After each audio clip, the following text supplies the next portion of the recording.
Assalamualaikum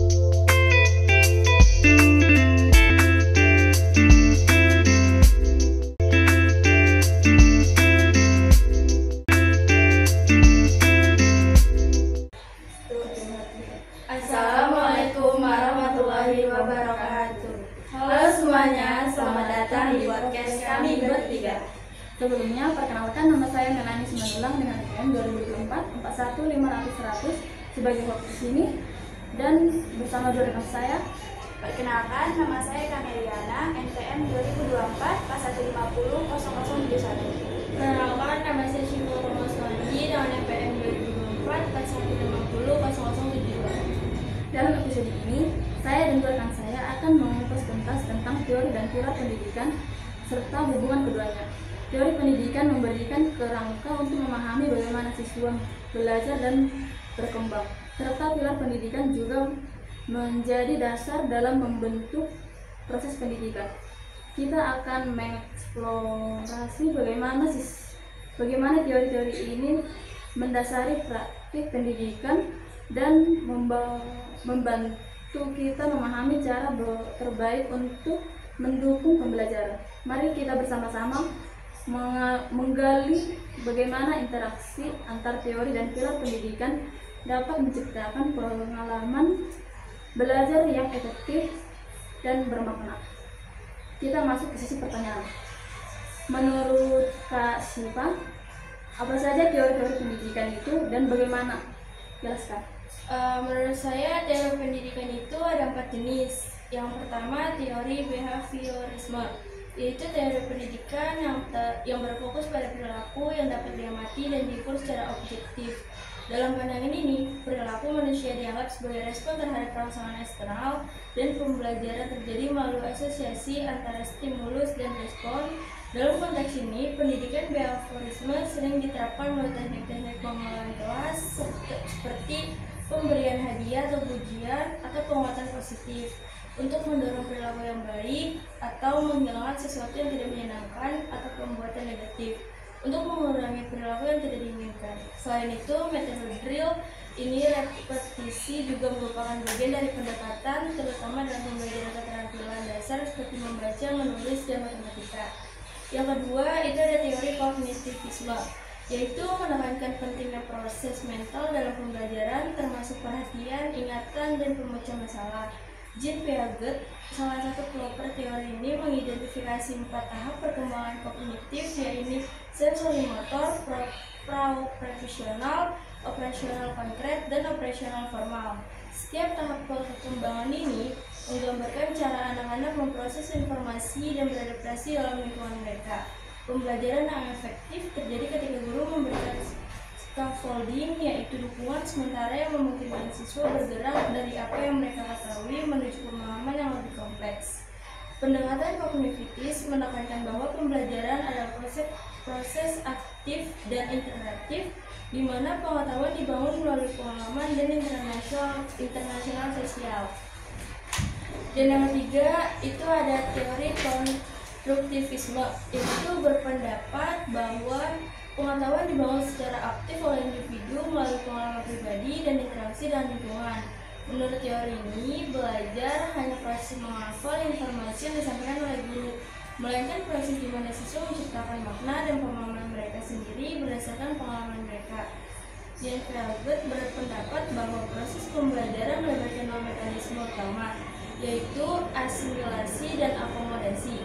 Apa sih asimilasi itu? Asimilasi terjadi ketika informasi baru diintegrasikan ke dalam skema pengetahuan yang sudah ada. Sementara akomodasi melibatkan modifikasi skema yang ada untuk menyesuaikan dengan informasi baru. Oleh karena itu, lingkungan yang mendukung dan mendorong kolaborasi antara siswa memainkan peran penting dalam teori konstruktivitis. Pembelajaran berbasis proyek dan pendekatan pembelajaran aktif lainnya seringkali didasarkan pada prinsip-prinsip konstruktivisme, di mana siswa diharapkan menjadi penemu dan perancang dari proses belajarnya sendiri.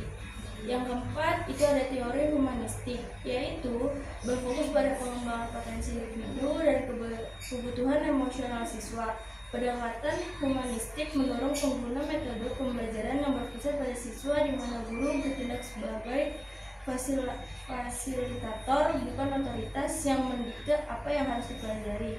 Motivasi intrinsik, pengalaman pribadi, dan kebebasan untuk bereksplorasi adalah elemen penting dalam pendekatan ini. Humanistik juga menekankan pentingnya kesadaran diri dan pengembangan potensi diri, sehingga pendidikan tidak hanya berfokus pada aspek kognitif, tetapi juga aspek emosional dan sosial dari pembelajaran. Kita lanjut materi yang kedua, yaitu membahas tentang pilar-pilar pendidikan. Dalam pilar pendidikan memunculkan fondasi bagi sistem pembelajaran yang efektif. Dalam pilar pendidikan terdapat dua jenis, yaitu pilar pendidikan menurut UNESCO dan pilar-pilar pendidikan di Indonesia. Kita lanjut ke pertanyaannya.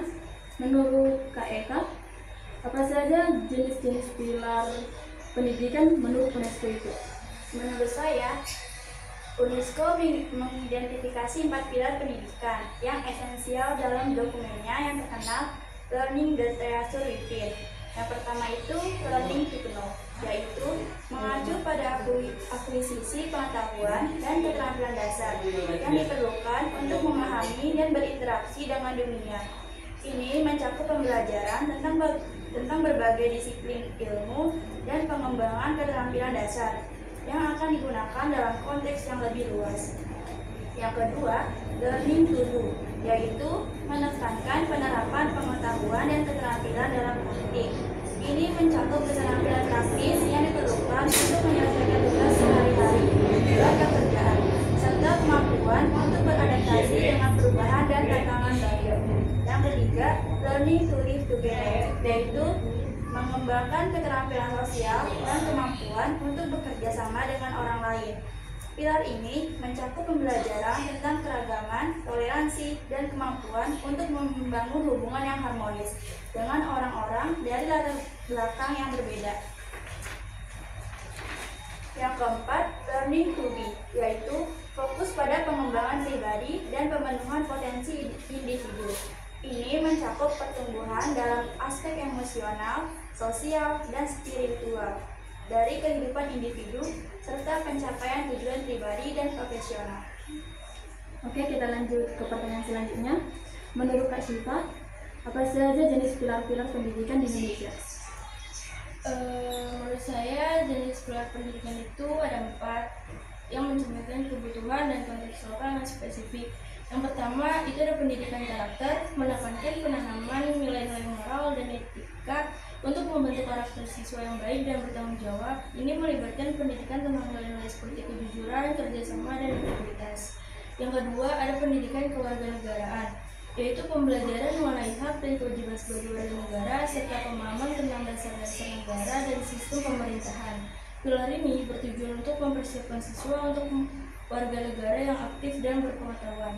Yang ketiga, ada pendidikan keterampilan, yaitu pengembangan keterampilan praktis yang relevan dengan dunia kerja dan kehidupan sehari-hari. Ini juga mencakup keterampilan teknis dan vokasional yang diperlukan untuk memasuki pasar kerja. Dan yang keempat adalah pendidikan kultural atau pengenalan dan pelestarian budaya lokal sebagai bagian dari identitas nasional. Pilar ini bertujuan untuk menjaga warisan budaya dan mendorong apresiasi terhadap keragaman budaya lokal. Pertanyaan selanjutnya, dalam teori dan pilar pendidikan pasti adanya saling berhubungan antar teori dan pilar-pilar tersebut. Menurut Kak Eka, bagaimana hubungan antar teori dan pilar pendidikan tersebut? Hubungan antara teori dan pilar pendidikan. Yang pertama, teori konstruktivisme dan pilar learning to know serta learning to do.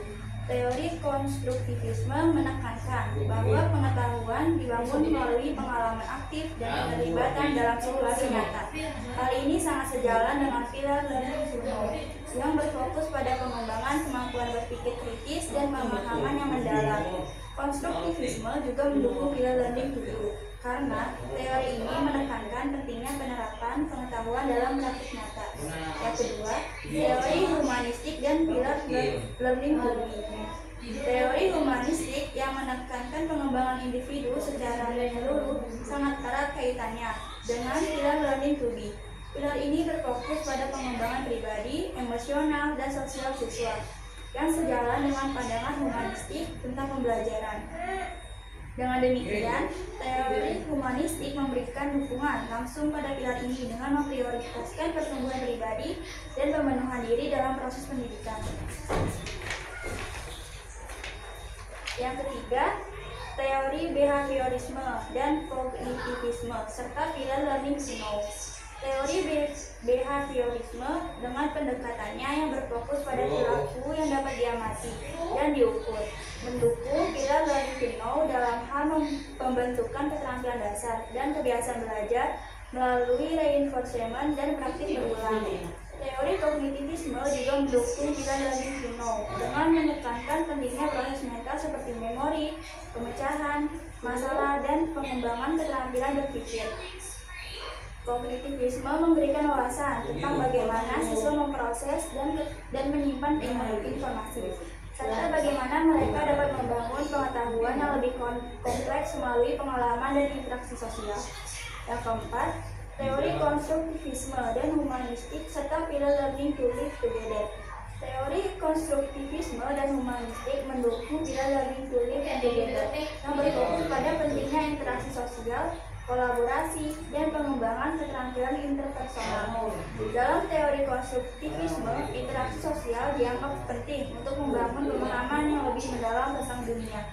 Teori humanistik di sisi lain menekankan pentingnya saling menghargai, empati, dan komunikasi yang efektif dalam menciptakan lingkungan belajar yang harmonis dan inklusif. Kedua teori ini membantu siswa mengembangkan kemampuan untuk bekerjasama, memahami keragaman, dan membangun hubungan yang positif dengan orang lain. Oke, terima kasih telah mendengarkan podcast kami bertiga. Podcast kami tentang teori dan pilar pendidikan serta hubungan keduanya. Kita telah mengeksplorasi bagaimana kedua elemen ini saling mendukung untuk menciptakan proses belajar yang lebih efektif dan menyeluruh. Penting bagi kita untuk harus memperhatikan dan menerapkan teori-teori ini dalam praktik sehari-hari agar pendidikan dapat berkembang dan memenuhi kebutuhan zaman. Kami berharap semoga podcast kami ini memberikan wawasan baru dan menginspirasi Anda untuk mengeksplorasi lebih dalam tentang bagaimana teori dan praktik pendidikan dapat saling mendukung. Sampai jumpa di episode selanjutnya dan teruslah mengeksplorasi dunia pendidikan. Wassalamualaikum warahmatullahi wabarakatuh.